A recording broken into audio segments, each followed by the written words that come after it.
Microsoft எக்ஸல்ல உங்க விசைப்பலகையில் இருக்கிற செயல்பாட்டு பொத்தான்கள் எவ்வளவு சக்தி வாய்ந்தது அப்படின்னு உங்களுக்கு தெரியுமா?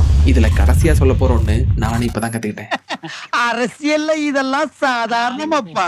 முதல்ல F2 நீங்க ஒரு செல்லை தேர்ந்தெடுக்கும் பொழுது தட்டச்சு செஞ்சீங்க அப்படின்னா ஏற்கனவே இருக்கிற விஷயங்கள் அழிஞ்சிட்டு புதுசான விஷயங்கள் தட்டச்சாக ஆரம்பிச்சிடும். அதை தவிர்க்கறதுக்கு F2 கொடுத்துட்டு தட்டச்சு செஞ்சீங்கன்னா என்ன இருக்கோ அதுக்கு அடுத்தபடியா நீங்க தட்டச்சு செய்யற விஷயங்கள் விழுகும். அதாவது நீங்க டைரக்டா ஃபார்முலா பாருக்குள்ள போய் தட்டச்சு செய்யற மாதிரி இது நடக்கும். F2க்கு அடுத்து ரெண்டாவது F12 கொடுத்தோம் அப்படின்னா சேவஸ் அப்படிங்கிற டயலாக் பாக்ஸ் ஓபன் ஆகும். இதுல ஏற்கனவே நம்ம சேமிச்சிருக்கிற கோப்பை வேற ஒரு பேர் கொடுத்து சேமிச்சுக்க முடியும். அடுத்த அதிகமா தொடர்ந்து நீங்களும் தெரிஞ்சுக்க நானும் பயன்படுத்துற பயன்பாடு அப்படிங்கிறது F4ஓட ரிப்பீட் ஆக்ஷன். உதாரணத்துக்கு நீங்க கடைசியா A2 அப்படிங்கிற செல்ல வண்ணம் தீட்டிருக்கீங்க.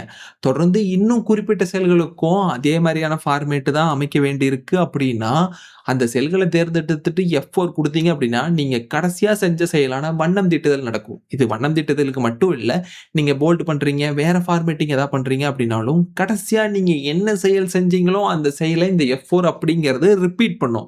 கடைசியா செஞ்ச செயலை திரும்ப செய்யறதுக்கு இந்த F4 பயன்படுத்திக்கோங்க. நாலாவதா F7 நம்ம என்னதான் பார்த்து பார்த்து தட்டச்சு செஞ்சாலும் எழுத்து பிழைகள் இருக்க வாய்ப்பு இருக்குதானே. இவனுக்கு ஒரு சீட் எடுத்து பாருங்க ஐயா, வெறும் பொய்யா சொல்லிக்கிட்டு தெரியலாம்.